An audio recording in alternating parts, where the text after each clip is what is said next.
Mm.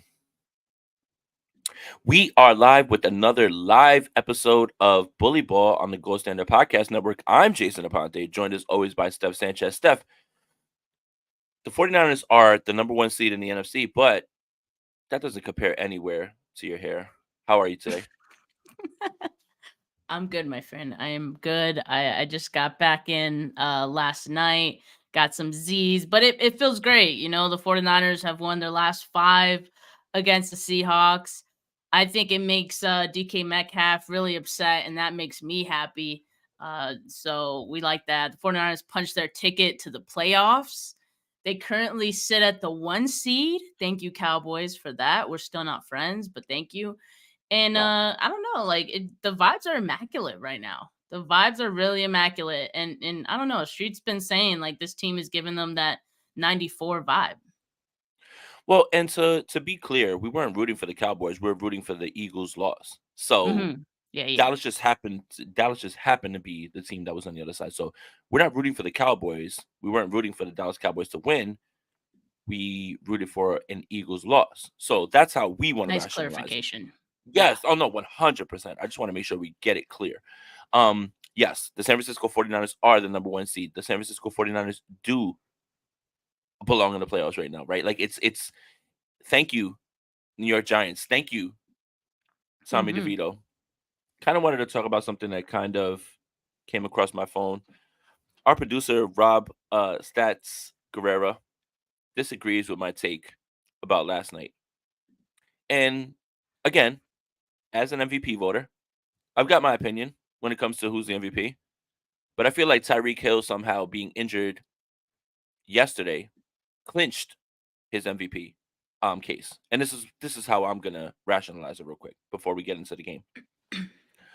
Brock Purdy could lose one of Debo, he could lose CMC, he could lose Kittle, he could lose Ayuk, Trent Williams. He won't look as bad as Tua Tagovailoa did yesterday. And the Miami Dolphins were absolutely scrambling, right? So whether you want to say, hey, the San Francisco 49ers lost games when Debo Samuel was out, when Christian McCaffrey was out, okay, cool. They lost games. There was never a time that Brock Purdy has ever looked as frazzled as Tua Tagovailoa yesterday. So But go, but go. at the same time, it's like, could that just be because Brock Purdy is simply, excuse me, a better quarterback than Tua is right now? Yeah, 100%. And I think that's kind of my point. I get what you're saying though. I It's kind of my I point catch your drift. I is catch your drift. is Tyreek Hill is such a difference maker that he can literally fool you into believing his quarterback is somebody he's not. Tyreek Hill Mhm. is that much of a difference maker to the Miami Dolphins offense that they don't know how to function. And you lose to Will Levis and the Tennessee Titans. That's my point, right? As of today, December 12th, Tyreek Hill's the MVP. That can change. We've got weeks. We've got many weeks, but Tyreek Hill's the MVP because look at how that offense operates when he's not there. And I think that is it. So, either way, just wanted to stand on business because standing on business is it sounds like is the new theme, right? Like we were talking about it. It is. Yep. Uh, it's the new theme. And you know who's standing on business? Not only the San Francisco 49ers, but Debo Samuel. Mm. Uh, Steph, you mentioned it. 5 straight wins against the Seattle Seahawks. The first time in Pete Carroll's career that he, as a Seahawks coach, that he's lost 4 straight games.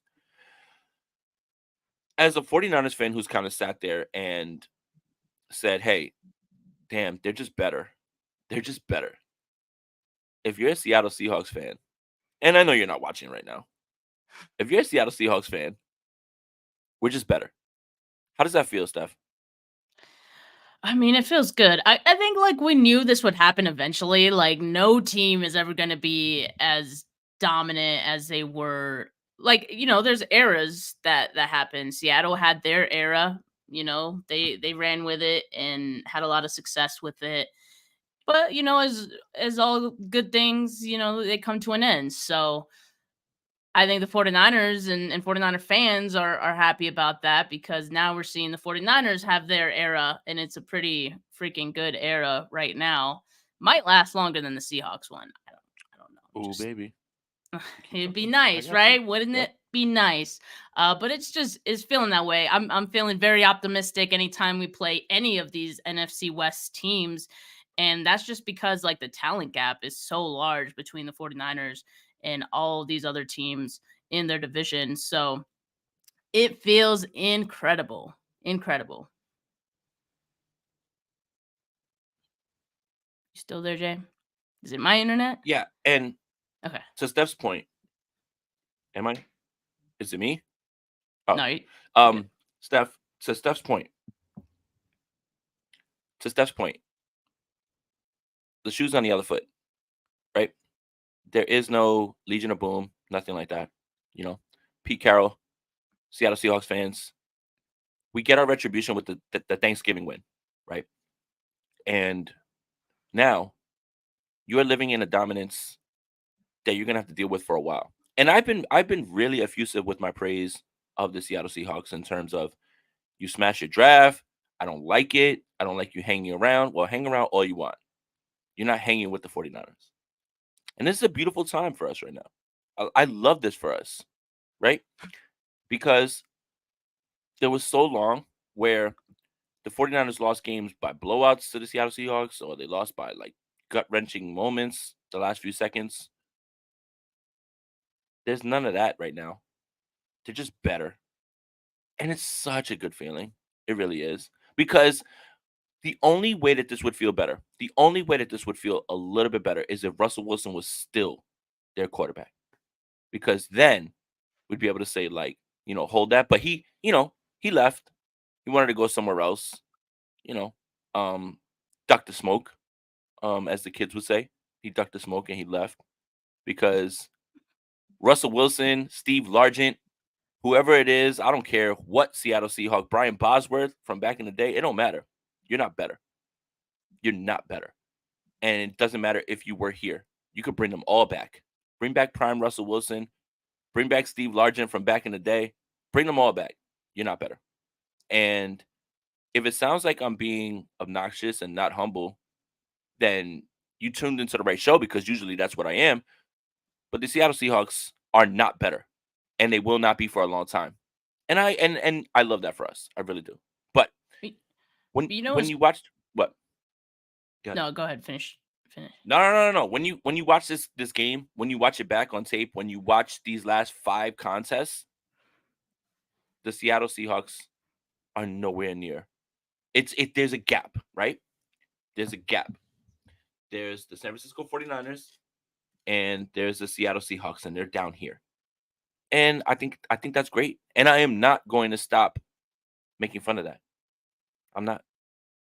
I love You it. got it, Steph. I love that. I love that. And no, what I was gonna say is like last year, to me, I think it felt a little bit sweeter beating the Seahawks because I think the 49ers and like we needed to see it like prove to us that they were the better team. You know, they showed that in 3 games.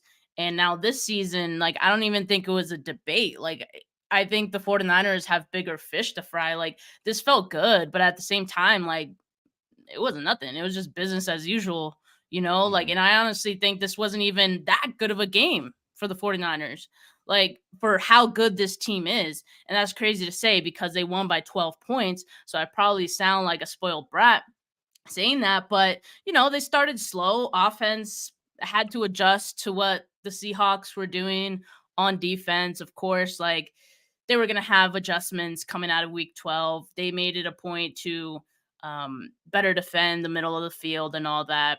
Pretty early in the game, try to squeeze some through traffic. Didn't work out early. He made adjustments later. We'll talk more about that.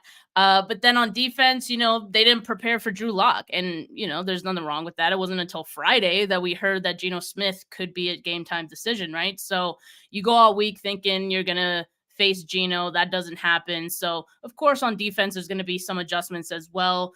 You're not going to play this game without or you're going to play this game without Eric Armstead. And then on the first defensive drive, you lose Mooney Ward, who was huge in week 12, who has been huge for this team, this defense the last few weeks. So, of course, like there's some adjustments there. So at the end of it, though, like I think I came away impressed because this was like a different way for the 49ers to win. And I think what we saw in this game, it was a game of explosives. On offense, it was the 49ers winning and getting down the field with explosive plays. Like if you look at it, that's really how like they got their best touchdowns came from those big plays. And then on the other side, it was limiting explosives and not just limiting them, but turning them into interceptions, right? Making big plays that way. So it's just a different. I think these last few weeks, 49ers have shown us that they can start to win a multitude of different ways, and there's not much you could do to stop it. Steph, you and I are friends. And as good as a friend as you are, you're a better analyst. And I think you're reading my mind right now, in terms of how this game went. Look, it seems like people want to check boxes with the San Francisco 49ers and they want to say, can you do this? Can you do that? Okay, so I've got a news flash real quick. The 49ers are not going to be down 21 nothing in any game that they play. Okay. So get Yeah. that out of your mind. Get it out of your mind that you need Brock Purdy to come back from 21 nothing down. Oh, he needs to throw them back in games. They're too good to fall behind that far. So get rid of it. And if we want to spin a narrative, and I love spinning narratives, Brock Purdy has 2 comeback wins in the last 2 weeks, right? 6-0 against the Philadelphia Eagles, 10-7 against the Hmm. Seattle Seahawks. See how I can Hmm. make things up? See how I can spin narratives if I want to? Those are comeback victories, right? Everybody seems to say that they need to see the 49ers do something, right? And I walked away impressed in this game because this game was ugly. There was injuries at the beginning. It didn't look good. And you need to see the San Francisco 49ers kind of get wins out of the mud, as the kids say. We're using all the kids' phrases today. We're going to use mid, we're going to use out the mud, we're going to use lit, like a bunch of them, right? Like a bunch of these phrases. But for me, if you're looking at this team, you want to see a game like this, right? Where it starts Hmm. off a little bit weird, right? A little bit funky. You're losing for a little bit. You do want to see those types of things. Right now, the San Francisco 49ers have shown you, like you said, let's win. Let's win however you want to win, right? And I want to be clear. We're not done cooking the Philadelphia Eagles, but I did give them props for finding ways to win games because I do think that that is important. It's important, and it's going to be the way that you are feared, and especially in the playoffs. Playoffs are going to be a time when you are in a game that is ugly, is going to be moving this way, that way, whatever, and you got to find a way to win. So props to the San Francisco 49ers for finding a way to win, right? Like in a game where you lose Javon Hargrave for some time, you lose Mooney Ward for a little bit, and we're going to talk about Steve Wilkes also, by the way, because I'm going to stand on business. What happened? Y'all want him fired? You want him going somewhere else? You want to move on? A new defensive coordinator? What happened? Okay, we're going to talk about overreactions because nobody loves to overreact like 49ers fans. But it's time for the 49ers now, and it's time for people to understand however you want to win games, however you want to win, dirty, clean, whatever, blowout, no blowout, nothing, whatever. The 49ers are going to find a way to win a game. And I think that's important. It is important. But yes, let's talk about Steve Wilkes just a little bit. I literally am so impressed this week, particularly with Steve Wilkes. Because imagine you have a whole week to prepare for the Seattle Seahawks. And regardless of us making fun of DK Metcalf, because we're going to, DK Metcalf's a really good receiver. Tyler Lockett's a good receiver. Jackson Smith and Jiba is a good receiver. They're all 3 of those guys are good. But imagine having a whole week to prepare. You know Mooney Ward's gonna go ahead and follow DK Metcalf wherever he goes, and you feel good about that matchup. And then Mooney Ward leaves, not in the first quarter, not in the first half, the first 5 snaps, he leaves. Hmm. And then you're Steve Wilkes, and you have to change your entire approach. My goodness, Steph. It's not about him leaving the booth. Relax, 49ers fans. You tried to fire Robert Saleh. You tried to fire D'Amico Ryans. You tried to fire Steve Wilkes. Maybe, perhaps, I fear. Let's slow down a little bit with the overreactions. Steve Wilkes has been hooping. What do you think, Steph? What do you mean, Jay? I thought it was because fans wanted them fired. That's why they started playing good, right? Because they You got to felt hold that them the seat, accountable. You got to yeah, they hold felt them the seat was accountable. hot, right? Obviously, because they see what fans say on Twitter. But no, I mean Steve Wilkes. Ever since he said I'm sort of built like that, like dude has been on a different level, and I respect that from him saying that and then showing us. Ever since he said that, like we have seen it with our own two eyes, and I think this game was a great example of everything that he's kind of put together these last few weeks. And not having Eric, not having Mooney Ward for basically this entire game. You have Isaiah Oliver out there. You have Jair Brown. Like, you got to think about a lot of the injuries that the 49ers have had on defense, and yet still being able to stop an offense against a quarterback you didn't even prepare for. It's Drew Lock. I get that. But we've seen some teams struggle like against quarterbacks that they haven't prepared for, just because like that's a huge part of playing defense, preparing for your opponent, right? So when that doesn't happen, it could be difficult. But I saw the adjustments in game. I saw players step up. Javon Kinlaw, got to give him his props. Nick Bosa has been like everywhere lately. His run defense has been, I think, What do you much mean, Steph? He improved these got paid last and few weeks. disappeared. Nick Bosa What? got paid and disappeared, Steph. Well, I mean, This is we're what I'm gonna slander saying, all the This is what I'm overreactions. saying, Jay. Like all of the things that people said this week or this year about any of the players has completely gone out the window now. Like, isn't that crazy? It's because I guess we kind of speak it into existence, like, reverse Right, psychology. right. So because people were talking crazy about Kinlaw too, uh, Yep. in the off season, and he's found a nice role for himself on this defense. And man, I got to give props to a lot of the guys that stepped up, and they did their job. Like that's what you ask for in a defense, and they gave the offense opportunity too. When Brandon Ayuk fumbled that football, Steve Wilkes saying, like, "Don't worry, we're gonna get it back. Like, we're gonna get it back to Yeah. you No. guys," Well, and and he he's like, did "Don't that. worry." He was like, "Don't worry." Stood Yep. on I business. saw that too. Yeah. Yeah. And So you know what's crazy? You're in the stadium and you noticed that. Is that you noticed again on the no, I watched the broadcast? game over. I actually didn't notice Oh, watching it, but I watched the game over, and I saw someone else tweet about it. So I was like, oh, well, that's yeah. nice. That's nice. He I mean, absolutely told Brandon Ayuk, "Don't worry about it. Like, let's go, let's go." And you're the defensive coordinator. You have nothing to do with offense. Yes, 100%. it just feels like, earlier in the season or during the lose streak, we're talking about the team feeling like disconnected, not just like the defensive line to the secondary, but even just the offense from the defense even felt disconnected. Like it wasn't complimentary football in those losses. And now I'm just seeing like more unity from the team in general. And I don't really know if it's, just having to play these really important games in November, December that kind of has got them gelling and building that chemistry. But I don't know, it's kind of cool to see. Like you see it play out on the field and how these guys are playing for each other. And it's cool. I think that's part of what's helping them win these games and helping them look like they are this dominant team because they're playing together as a whole unit.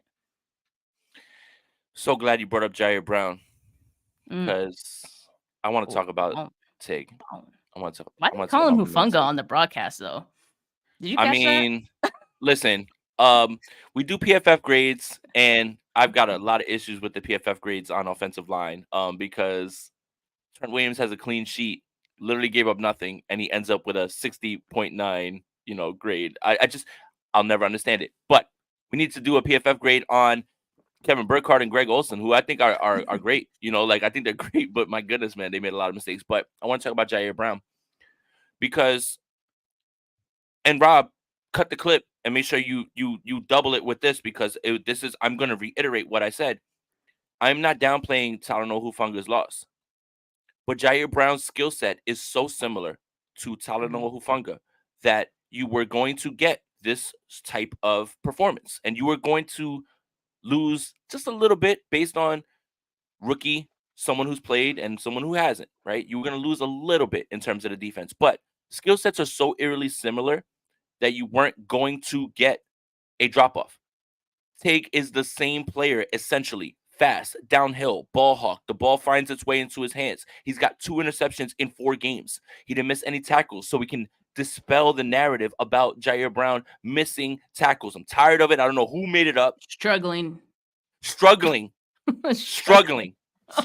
right? Huff does not tackle way better, Rob Gotti. And I want to explain it this way. The same concerns that you had about Hufanga were the same concerns you have about Jair Brown in terms of, hey, just needs to refine this, refine that. He's missed 3 tackles in almost 200 snaps. On what earth, especially these are your first 200 snaps, on what earth is that a bad tackler? What earth? Jair Brown is a baller. And I'm tired of it. I don't want to hear it anymore about, like, oh, we're nervous. I heard a narrative. Logan Ryan was brought in because you were concerned about Tig and his tackling. Give me a break, please. And I'm being nice. I'm trying to chill. I just had my coffee. It's starting to hit now. Please, give me a break. Give me a break. There's no way that you brought in Logan Ryan, who's 30-something years old, because you were so worried about Jair Brown's tackling. And if you were feeling like that, then Talanoa Hufanga would have been replaced when it was. But their skill sets are so similar. And I am not trying to downplay Hufanga, who is an all-pro at all. Trust me, I'm not. But it goes back to the fact that Steve Wilkes is putting these guys in good position and that they have the same exact skill set, and you can literally run your defense the same exact way and allow Tig to play well, man. He's hooping. Jair Brown is hooping, and I'm very happy. And I think this is a glimpse into the future because you're going to get Jair Brown and Talanoa Hufanga, and they want both those guys to be ball hawks, play fast, get the ball and find it and just play downhill, play fast. Shout out to Jair Brown, man. 100%.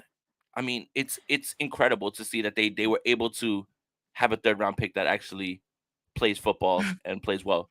But that's also Ambry Thomas. So I want to ask you, Steph Sanchez. I feel like Diamador Lenore stepped up greatly. And I love that we're just talking about the defense. We haven't even gotten to the offense yet. Diamador Lenore steps up right when Mooney Ward goes down. He played like a dog. Yeah. There's something that needs to be said about Ambry Thomas, Steph. I mean, I don't know what to say. I don't know what to say anymore at this point because it's almost like a Lifetime movie, right? Let me be the narrator real quick. What if I told you a player could, be buried on the depth chart? And then and look at Ambry Thomas and look at him right now, right? Like, and look at how he's playing, Steph, right? Ambry is hooping right now as well too, right? Isn't that a good thing? Oh, I mean, it's a great thing, but at this point, like, I've kind of come to expect it, haven't you? Like, I'm not surprised anymore, and I think that's just because these last few weeks since the bye week, pretty much, he's been putting on a pretty great performance for this team, and I mean, that's exactly what they need out of these reserve guys who need to step up. I mean, I didn't see Isaiah Oliver do anything egregious either in this game as opposed to some others that he's had, but he, the guys on the outside, I think, made the job easier for everyone else too. And that's tough to do when you lose a guy like Mooney Ward, right? And you got to step up, and suddenly Lenore's having to cover DK Metcalf and Ambry Thomas, probably on, I don't think it was shadowing, but Tyler Lockett is also a great receiver. Smith and Jigba also a great receiver, right? So you got to look out for all that. And there were times where Drew Lock just couldn't find anyone open, right? And he had to scramble out of the pocket. He took some sacks too. So that's all due to the coverage. And the secondary as a whole is just playing some really good football right now. Like, they're all locked in. And I do want to take a second to talk about Jair Brown, and because people are talking about, oh, like, he's still taking some bad angles and all that. I mean, like, he's a rookie. Like, you do expect that a rookie's gonna come in the middle of the season because there's an injury. Like, he's gonna have there's a learning curve there. There's gonna be some 100%. some mistakes, but 100%. I think we all expected some mistakes, but I think we can all admit that it's way less than we probably thought at the beginning. And they're Like, not I big thought he'd still mistakes. be learning a And they're lot. not right, and No, they're they're not not big big. mistakes. They're not No. big mistakes. It's not like there's blown coverages or you're just watching Right. Jair Brown like, have the ball go over his head 100%. Like that feels like a minor Yeah. thing, right? Keep going. And you can those are things you learn, like, pretty quickly, I feel like, over time. Because the angle thing, I mean, even Huff struggled with that, and sometimes he still struggles with that. So So isn't it funny, Steph? Isn't it funny? Not only are their skill sets alike, the things that they struggled with were alike. But in yeah. terms of, well, we've got to give this guy time. Come on, give him the same exact time, the same exact way that you were excited about what you saw with Hufanga. You need to keep that same energy when it comes to Tig. And Tig seems like he's someone who has been here before. He He's never plays like a overwhelmed. grown man. Like, he Yeah, plays like a he's veteran. I don't know how to right. explain Like it, but he looks like a veteran out there.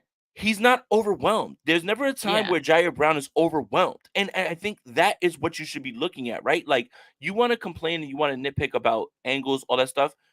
Jair Brown and his defense in the secondary, they haven't lost a step, unfortunately. And that's not me downplaying Hufanga. I think that's me bigging up Jair Brown and Tig. Like he is a guy that you can continue to run your defense the same way you want to. That's it. That's it. It's one play, it's here, it's there. It is one or two plays. Other than that, it's about 140 snaps, three missed tackles. He's got two interceptions. And in the same way that you praise Hufanga for getting the ball and it bounces into his hands, that's literally what Tig is because he's around the ball. That's it. Yeah, and the Logan Ryan signing didn't have anything to do with Tig at all. I mean, No, the defense is the team is happy with how Tig is playing. How could they not be? And of they need course. depth. That's what they needed. They needed depth. I mean, George Odom also went down with an injury, right? That's it. So they need depth, and then that's part of the reason why they signed Jason Verrett as well.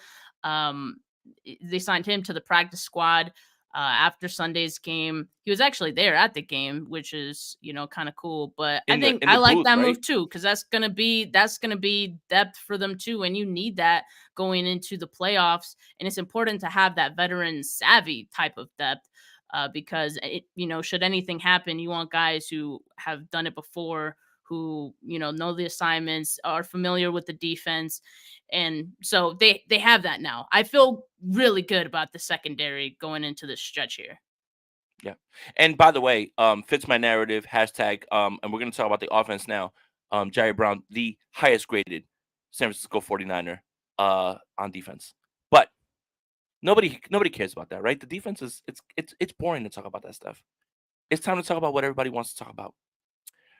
Brock Purdy's the best player that's ever played the game of football, and no one's ever been better. No, I'm just joking. But listen, Steph, I think you mentioned it earlier, and I want to talk about it because I do feel it. Not only did the 49ers win a game that was ugly, but you kind of want to see adversity from Brock Purdy in terms of, okay, the one place that he's really been good at, which is intermediate throws, he was a little bit off early on in this game. And rewatching it, I'm just like, damn, those are throws that you normally hit. Like you normally hit those like easily, right? And those are the ones you're missing.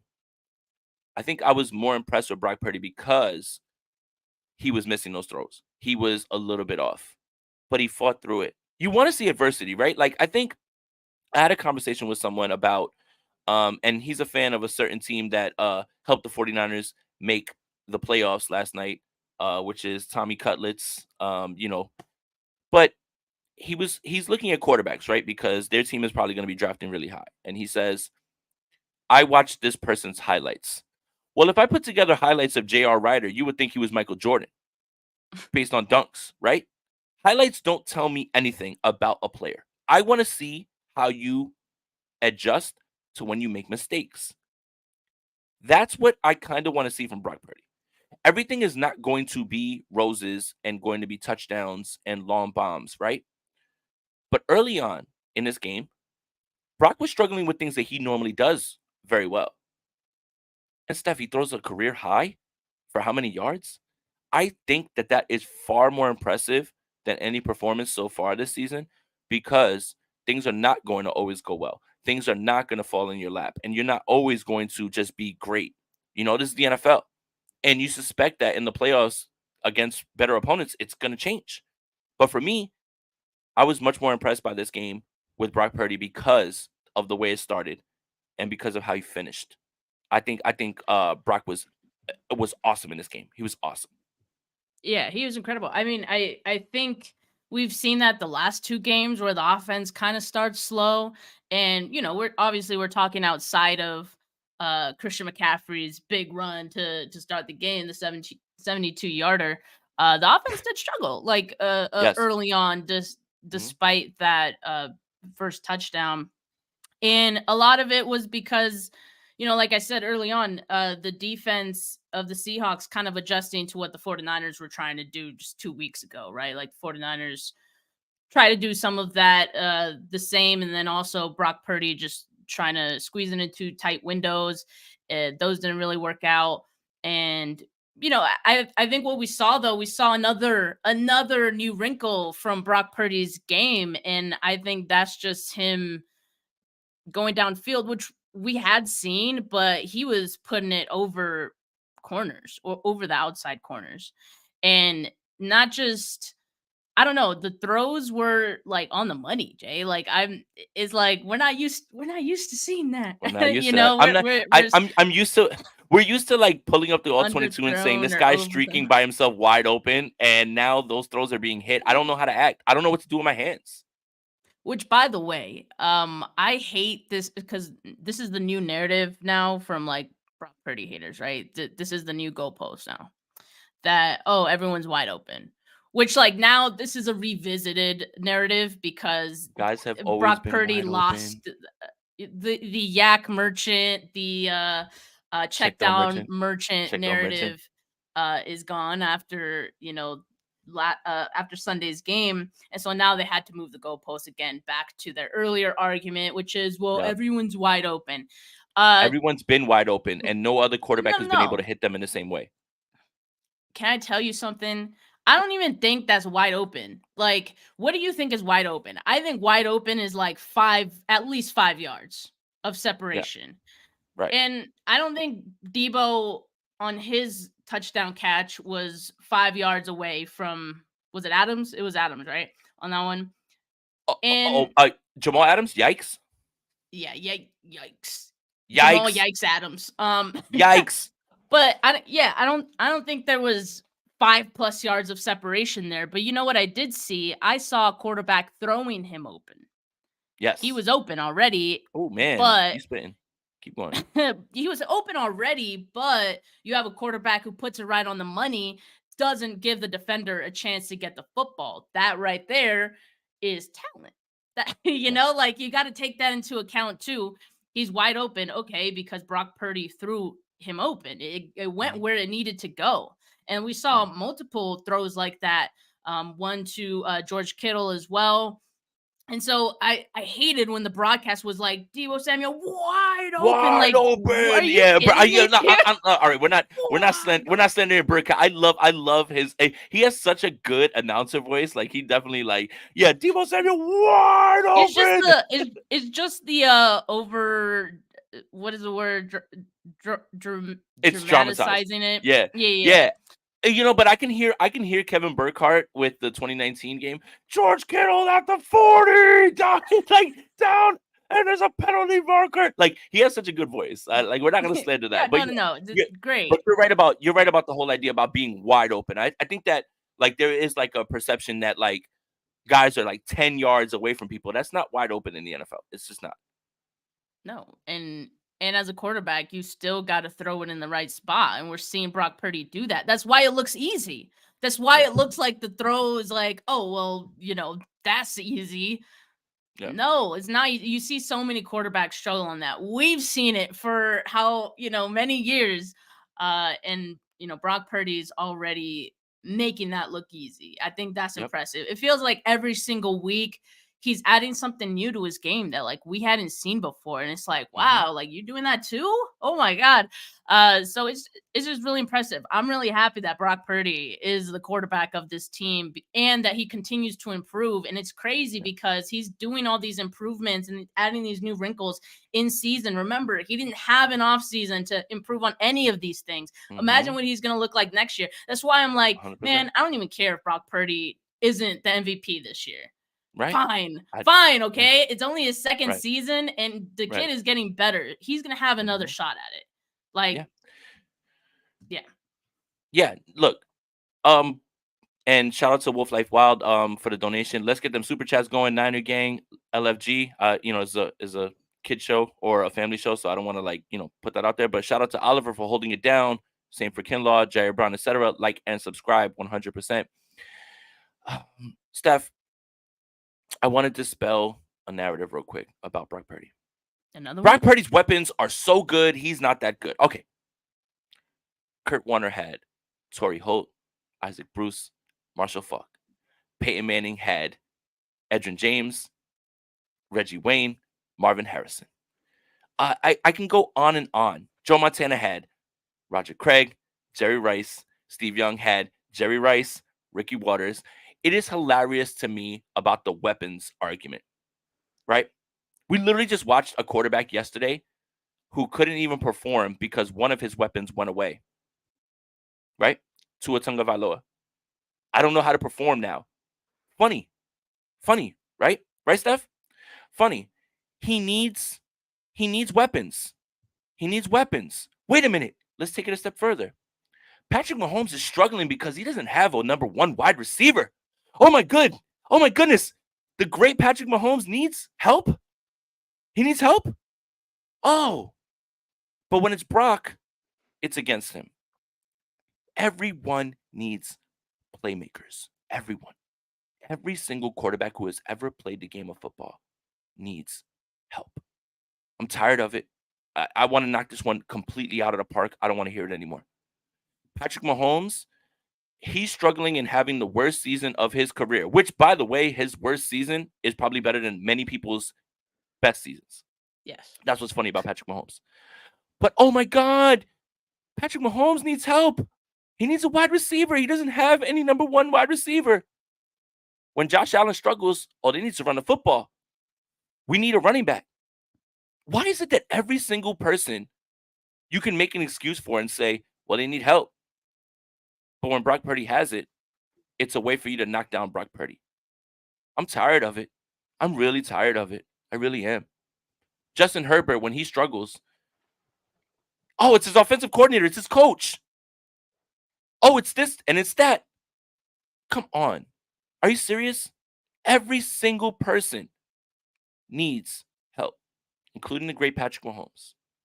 I want to knock that one out of the park. I'm tired of it. I don't care. I don't care anymore, man. Joe Montana is literally surrounded by some of the greatest playmakers of all time. Roger Craig is the prototypical running back, right? Literally, Roger Craig ran so Christian McCaffrey can run faster. He didn't walk, right? Like literally, that's what. Like I don't understand the argument. I really don't. It's the dumbest argument. It sounds stupid. You sound dumb when you bring up playmakers because you are literally going to go out of your way and say Patrick Mahomes is struggling because he needs playmakers. Okay, I thought he was so great. So he don't need nobody. He can throw the football to himself, right? No. Come on. Stop it. Brandon says, as 49ers fans, are we just looking at Brock Purdy with rose-colored glasses? If you're a Cowboys fan, you're going to say that Prescott's the MVP. Brandon, I will say that Dak Prescott's doing what Dak Prescott does every single year, and the Dallas Cowboys are doing what they do every single year. They are beating teams that they're supposed to beat, and ha ha ha ha ha, that means you, Philadelphia Eagles, because you're not that good. They're literally beating teams that they're supposed to beat. And they do that every single year. Every single year, set your watch to it. The Dallas Cowboys beat teams that they're supposed to beat. And then everyone goes crazy, and the national media runs with, are the Dallas Cowboys this? Are they that? Can I ask you a question real quick, Steph? Who was the last team to beat the Dallas Cowboys at AT&T Stadium? They're still in. Oh well, they're still undefeated this season, Who's the which last means the team? last Who's the one last team? was the 49ers. It certainly was. I'm so glad that you brought that up. The San Francisco 49ers are the last team to beat the Dallas Cowboys at AT&T Stadium. And that was with Jimmy Garoppolo and a bum, thumb, and shoulder, whatever it was. The Dallas Cowboys are doing exactly what they normally do. They beat up on this team, they beat up on that team, and they're not in that same class as them. And then everyone starts to look at them and say, "Oh my God, the Dallas Cowboys." They're not like that. No one's scared of the Dallas Cowboys. Now, I included the Philadelphia Eagles in that because I think the Philadelphia Eagles are, in fact, not like that. We're using more kid slang. They're not like that. They're not, though. You're not that guy, pal. You are not that guy, pal. Okay. But for me, if you're the Dallas Cowboys right now, or if you're a fan of the Dallas Cowboys, of course you probably think that Dak Prescott is the MVP. But you also probably thought that Troy Aikman is one of the greatest quarterbacks of all time when he was just a guy who was. We're talking about getting carried. Troy Aikman was like a game manager his whole career, right? It kind of helps, right? So I don't care what a Dallas Cowboy fan thinks. You could think that Dak's the MVP. He's not. I have a vote. I will go to my cold grave before I vote for Dak Prescott as the MVP. I will literally vote for anyone other than Dak Prescott. And not because I think he's a bad player or that he doesn't deserve it. He's just not. He's not the MVP. He's just not the MVP. He is not. There's no way you can have them against. So they beat the Philadelphia Eagles, they beat the New England Patriots, and I don't care. You're beating on teams that aren't like that. Beat us. Beat someone who's real. And until they do that, I will continue to be a non-believer. I'm sorry. Lil Heater, thanks for the content. Go Niners. No, thank you about Dak Prescott. But regardless, this is not a slandering Eagles podcast, even though. You sure? Ooh, baby. Ooh, baby. You sure? Ooh, baby. Y'all are not good right now. You have a lot of problems. But on offense, let's talk about it. Deebo Samuel. I Mm. do a podcast outside of this with Andrew Pasquini. Andrew Pasquini, I'm gonna steal his quote. This is not 2021 Deebo Samuel. This is 2023 Deebo Samuel. His last 3 games, 6 total touchdowns. 344 receiving yards. Just what is it about Deebo Samuel that makes this offense go? Christian McCaffrey is undoubtedly a chess piece that makes people, lose sleep and they move around. But my goodness, Steph, this team goes as Deebo Samuel does. There's nobody. He is the heartbeat of this team. The heartbeat of this team. They go as he does. I don't want to hear it with no more discussion about it. This team goes as Deebo Samuel goes. I'm just done with it, Steph. It's him. He's the heartbeat. Yeah, for everyone who is always somehow pitting, Debo and Ayuk against each other because of the conversation of, oh, they can't afford both of them. For one, yes, they can, and for two, they absolutely should pay both of them. If that opportunity presents itself, because both of these guys bring something unique to the team, right? And we see Debo Samuel and his impact on this team. I mean, we saw it during the losing streak that the 49ers had of the 3 games. Debo Samuel not being there was a huge reason, I thought, as well as Trent Williams, was a huge reason that the 49ers offense kind of sputtered a bit in those games, despite having Christian McCaffrey there and available. But Debo Samuel gives you something a little bit extra. He's able to will this team even in moments where it feels like, oh, the game's kind of close. Okay, let's just get a big Debo Samuel play, and suddenly it feels like a completely different game. And that's just the type of energy that he brings onto the field too. It's like a mindset thing with Debo, and it's infectious. It goes to all of the other players on offense, and I think everyone on offense is just more confident when they know that Debo's out there, because they know anytime that man touches the football, it could go for a big play. It could go for a touchdown. That's the power of Debo. I love that man. Walk in your trap, take over your trap. That is literally Debo Samuel. That is literally that idea, right? And this team is literally running through him in every way. Christian McCaffrey is on pace for 2,000 scrimmage yards. I am not downplaying Christian McCaffrey, but this team's attitude, their swagger, their physicality, it runs through Deebo Samuel. Deebo Samuel is literally the heartbeat of the San Francisco 49ers. And I don't want to hear it anymore because, well, Ayuk's a better route runner. Well, I don't know if you. No, his impact goes further than X's and O's. It's about embodying a swagger, embodying a personality. This team is Deebo Samuel's team, and they go as he does. I think it's evident. I don't think that I even really need to make an argument for it. I think it's pretty clear because, as Steph said, the 3 games that they missed, obviously Trent Williams wasn't there, and he's pretty good too, even though PFF, you know, clean sheet, but 60 grade, PFF, like literally a clean sheet. He didn't give up one pressure in this game. Obviously, Trent Williams matters 100%. He's the best left tackle I think that's ever played the game. Mm-hmm. But my God, this offense when Deebo Samuel's out there, it's just this entire team is just completely different. They are just different, and that's all I have to say about that. That's it at this point. Steph, the San Francisco 49ers are the number 1 seed. I think, we're already 45 minutes into this. We're getting, close to what do the San Francisco 49ers have to do to keep the number 1 seed, right? We had the injury to Javon Hargrave, Mooney Ward, right? And it sounds like they skirted big injuries, which is a good thing. And there's never a good time to have injuries, but if there ever was a time, thank God, because they play Sunday against the Arizona Cardinals. By the way, I'm picking the San Francisco 49ers to beat the Arizona Cardinals on Sunday. I don't care who's out there, right? Wow. Yeah. Oh, wow. I'm going out on a limb, right? But what do the San Francisco 49ers have to do to keep the number 1 seed? Do they have to win out? Or are we just all in on the Seattle Seahawks this week? It's so gross. It is so gross. Dallas 1 week, then Seattle the next week. I don't feel right. This is not good, and I don't like the football gods for putting me in this position to having to root for these teams. Yeah, I mean, look, it's pretty clear that the Eagles are going through something right now.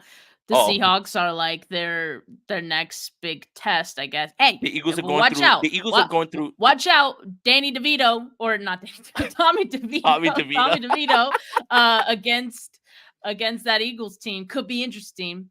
The Real Eagles are real going through Italian something. New Yorker right there. The Eagles are going through fraud syndrome, right? Like they're trying to fight Yeah, they're the going through fraud flu. something. They're going through the fraud Fraud flu. They're trying flu. to Oh figure my out. god. They're trying to figure out. Yeah, they're getting over the fraud flu, and it's kind of just being exposed. But yeah, keep going. I'm sorry, Steph. So yeah, I mean, I think the Eagles find their way in because I just don't simply think the Seahawks are it, despite them, putting up as many points as they did against the Cowboys.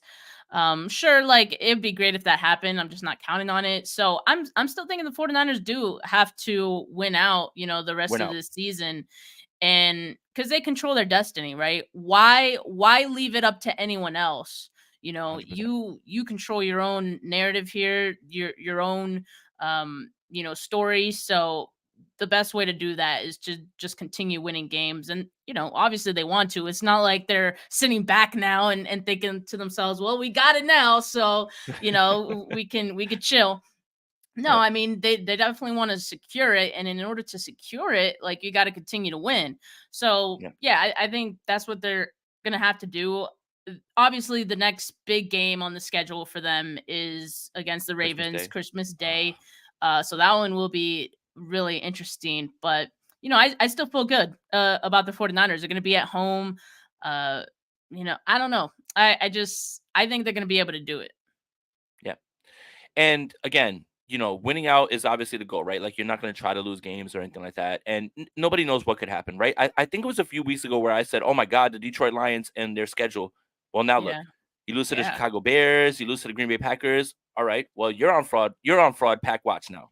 Now you're in that same bucket, right?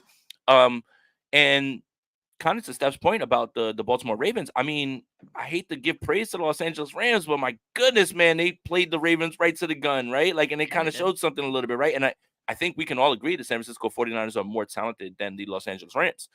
So anything can happen, right? Um, it begs the question that the San Francisco 49ers, right? If the 49ers want to do what we think they should do, what we all want them to do, the 49ers would not lose a game for how many weeks? Because you're talking about going into that game in February and not the Pro Bowl, and you haven't lost a game. So it's right there in front of the 49ers right now. When you talk about controlling your own destiny, it's there. Like you have to take care of business. I think if I ever want to be let down, then I would root for the Dallas Cowboys actively because nobody lets you down like them. So, they still have some games to play as well. But if the San Francisco 49ers just want to keep what they have, all they have to do is control their destiny, right? Arizona, probably a win. Baltimore, spoiler alert, I'm going to pick the 49ers to beat Baltimore. Then what? Washington, Los Angeles. Those are games you should win. Those are games you Mhm. should win. Absolutely, 100%. So it's not out of the question. So it's just nice to know that there were a few weeks ago where we were sitting here like, can they catch the Eagles? Can they do this? And look at how quickly things change, right? Narratives switch fast. It's a week to week league. And now the San Francisco 49ers are by far the best team in football. By far. Not even close. I don't want to hear about any other team right now. Not the Eagles. I don't care what the Cowboys do. The Cowboys could beat every JV, high school team, college team in the world until they beat the 49ers, until they beat a team that actually is going to be going deep into the playoffs, which might not be the Philadelphia Eagles at this point if they keep this up. I don't care. We've seen that move. It's like, again, I'm gonna say it one more time. It's like watching Scarface. When you watch Scarface, do you expect Tony Montana to live at the end? No, it doesn't change if you watch the movie 30 times in a row. I know what the Dallas Cowboys are. I've seen it too many times. I know that Stephen A. Smith says it, accident waiting to happen, all that stuff. But I don't watch movies that I know the ending and expect a different ending. I know what happens at the end of Scarface. He doesn't walk out and he doesn't end up living at the end. I am not going to sit there and praise the Dallas Cowboys until they do something that I haven't seen since I was a child. They are not like that. No one's scared. The San Francisco 49ers right now control their own destiny, and as long as they keep winning games, they're going to be fine. And they will, as long as they're healthy. Okay? Steph, Yeah. is there I anything just else? want Can to we like say, slander the can we slander no, the I just want to Philadelphia say, Eagles just a little bit? comparing the Cowboys to Scarface is I saw hilarious. look, That's anyone who insane. is you know what's funny is there's gonna be someone who listened and watched this podcast and it's like Tony Montana dies at the end of Scarface. Spoiler alert! Like that. Um, it's like I'm not comparing it to Scarface. I'm just trying to think of a movie where the guy doesn't live at the end, and he's not a good guy by the way. Like Tony Montana's not a good guy. But yeah, I've seen it. Like spoiler alert, Scott Broyle says it's just again, I've seen this movie too many times. I know what happens at the end, right? Like I know that Al Pacino's character Tony Montana does not make it at the end. So why would I right now like watch that movie and say, "Oh, he might make it this time"? I know what you are. You're not that guy. You have not ever been that guy since I've been a child. So why would I now change that? Steph, you That's said good. that Yeah, I've been that's on, good. on a little bit of a heater these last few weeks, He man. has It's been. so easy. Yeah, you It's have but been. it's so easy to talk about this team right now. It really is. It's super easy to talk about this team. They're just It playing well. is. Yeah, it is. And it's crazy to me that since the bye week, like it's just this has been a completely different team, and we're now starting to see other teams kind of fall out of favor a little bit. This happens every year. And it's just interesting to see it because the 49ers also every year are like this ascending team at this time of the year, which I think is a great place to be actually. I think they prefer it that way. It's pretty obvious. Um it's worked for them. So Yeah. let's see how far they go. And during the 3 game stretch, we preached a little bit of patience, right? Because the San Francisco 49ers under Kyle Shanahan, this is their time. December into January. This is when they peak. And you're Mhm. starting to see that again. Like you're starting to see that again. Now, the San Francisco 49ers on December 12th have clinched the playoff berth. They have the number 1 seed and they are starting to get to that place that they have normally been. And they are being that team. Well, before it was like, hey, if they sneak in, nobody wants to play the 49ers. The 49ers aren't sneaking past anyone. They are blowing past you. Now, they're still peaking at the same time under Kyle Shanahan. And it's a fun time. It is a very fun time right now because right now, in a week-to-week league, in a reactionary league, today, Tuesday, December 12th, before it's about to be noon on the East Coast, the San Francisco 49ers are head and shoulders above every single NFL team. And maybe that'll change. I don't think it will. But right now, there's nobody better than the San Francisco 49ers. And this is a That's beautiful what time.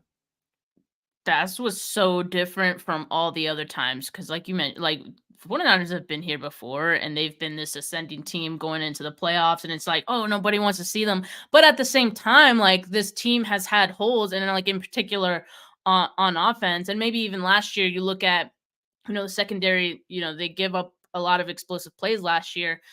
Uh, Now, like there aren't any holes on this team. The only holes that people try to poke is Brock Purdy. And I That's it. think he's shown over and over again that like no matter how you try to defend him, like he has a way out of it. Kyle Shanahan is gonna have a way out of it, and he trusts his quarterback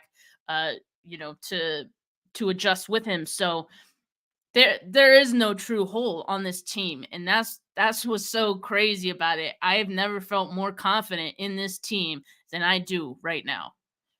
100%. And I think that's the best place to be as a 49er fan. And I think that's a great place to end this episode. Guys, Yeah. thank you guys so much for tuning in. Make sure you like this video, subscribe to the Gold Standard Podcast Network YouTube channel. Make sure you subscribe to Steph Sanchez's channel as well too. She's got some great content as well too. Thank you guys for tuning in. Make sure that you're subscribed to the Gold Standard Podcast Network wherever you get your audio podcast. Visit goldstandardniners.com, where you can get a bunch of great articles by Rob Stats Guerrera, even though I've been called Stats Aponte, so we're coming for that spot, apparently. But thank you guys again, as always, for Steph, for Jay. We're out of here. Peace.